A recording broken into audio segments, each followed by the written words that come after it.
Selamat jumpa kembali, salam sehat. Hari ini saya ingin berbagi dengan Anda satu bahasan tentang Roh Kudus dan orang percaya. Saya awali dengan mengutip bagian firman Tuhan dari Injil Yohanes pasal 16 ayat yang ke-7. Namun benar yang kukatakan ini kepadamu adalah lebih berguna bagi kamu jika aku pergi. Sebab jikalau aku tidak pergi, penghibur itu tidak akan datang kepadamu. Tetapi jikalau aku pergi, aku akan mengutus dia kepadamu. Janji ini diucapkan Tuhan Yesus Kristus beberapa saat sebelum Tuhan Yesus Kristus ditangkap, diadili, dianiaya, kemudian Tuhan Yesus dilecehkan, mati tersalib, dikuburkan, bangkit kembali pada hari ketiga. Kemudian setelah 40 hari Tuhan Yesus kembali ke surga. Persis 10 hari setelah Tuhan Yesus kembali ke surga, janji ini digenapi, yaitu turunnya Roh Kudus. Sayang sekali ayat ini oleh sekelompok keyakinan ditafsirkan dengan memelesetkan kata parakletos yang dalam Alkitab bahasa Indonesia diterjemahkan dengan kata penghibur, dan di dalam ayat pasal ke-14 ayat 15-16 disebut sebagai roh penolong, itu sebagai seorang nabi katanya. Tentu saja hal itu kemustahilan. Ada 5 alasan kemustahilan. Pertama, mustahil yang dimaksudkan ini seorang nabi. Kenapa? Karena seorang nabi itu memiliki fisik, sama seperti manusia, memiliki fisik. Bagaimana mungkin seorang nabi yang memiliki fisik di dalam pasal 14 ayat yang ke-17 dikatakan akan diam di dalam kamu, akan menyertai kamu, dan akan diam di dalam kamu. Bagaimana mungkin seorang nabi, kalau ini dimaksudkan nabi, diam di dalam diri orang percaya? Kemustahilan kedua adalah dikatakan di dalam ayat ke-16 pasal ke-14 bahwa parakletos itu yang diterjemahkan di sini sebagai penolong itu akan menyertai kamu selama-lamanya. Seorang nabi adalah tidak banyak berbeda dengan manusia biasa dari sisi panjang umurnya. Padahal orang percaya dari waktu itu sampai masa kini, sampai Tuhan Yesus datang kali kedua, masih tetap menghuni dunia ini. Dan Roh Kudus tetap menyertainya. Tapi kalau seorang nabi tidak bisa menyertai orang percaya selama-lamanya. Jadi ini kemustahilan kedua. Kemustahilan yang ketiga, ini yang menarik.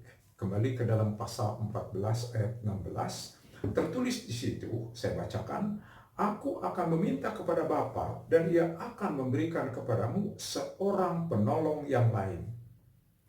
Kata penolong yang lain, parakletos penolong itu, kata yang lain itu dipakai kata alon dalam bahasa Yunani, Alkitab bahasa Yunani dipakai kata alon.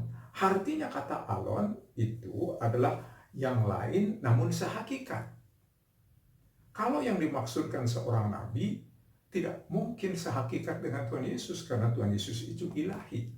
Yang sehakikat dengan Tuhan Yesus Kristus, yang adalah ilahi, adalah Roh Kudus dalam ketritunggalan dari Allah yang menyatakan diri di dalam Alkitab, Bapa, Putra, dan Roh Kudus.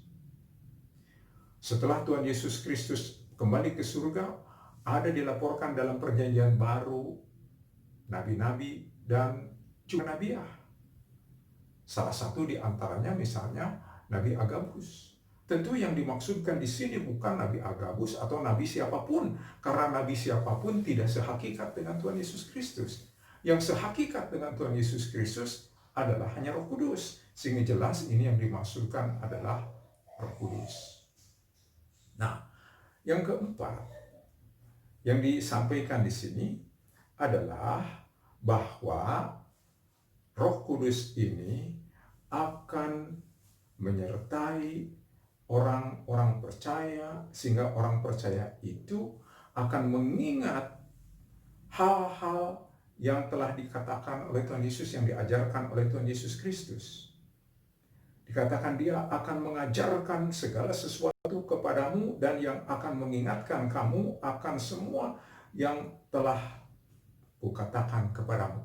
Maka tidak heran Rasul Matius, Rasul Yohanes, bahkan Markus dan juga Lukas yang menerima beritanya dari para rasul bisa menulis Injil-Injil, keempat Injil tersebut dan kisah para rasul yang merupakan dasar utama untuk mengenal Tuhan Yesus Kristus, pribadi Tuhan Yesus Kristus, dan pengajaran Tuhan Yesus Kristus. Ini semuanya karena diingatkan oleh Roh Kudus.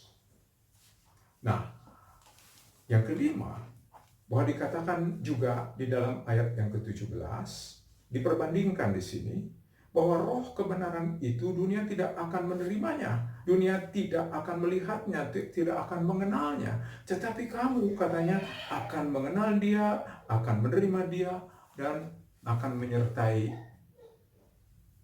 orang-orang percaya tersebut. Sebagaimana khotbah Rasul Petrus di dalam Kisah Rasul pasal 2 ayat 38 pada saat hari Pentakosta, pada waktu Roh Kudus turun, pada waktu orang-orang percaya, Roh Kudus menyertai orang percaya, diam dalam diri orang percaya. Sehingga hanya orang percaya yang mengenal kehadiran Roh Kudus di dalam hidupnya. Bahkan yang mengubah hidupnya menjadi manusia baru. Sampai di situ bahasan hari ini. Tuhan memberkati sampai lain waktu.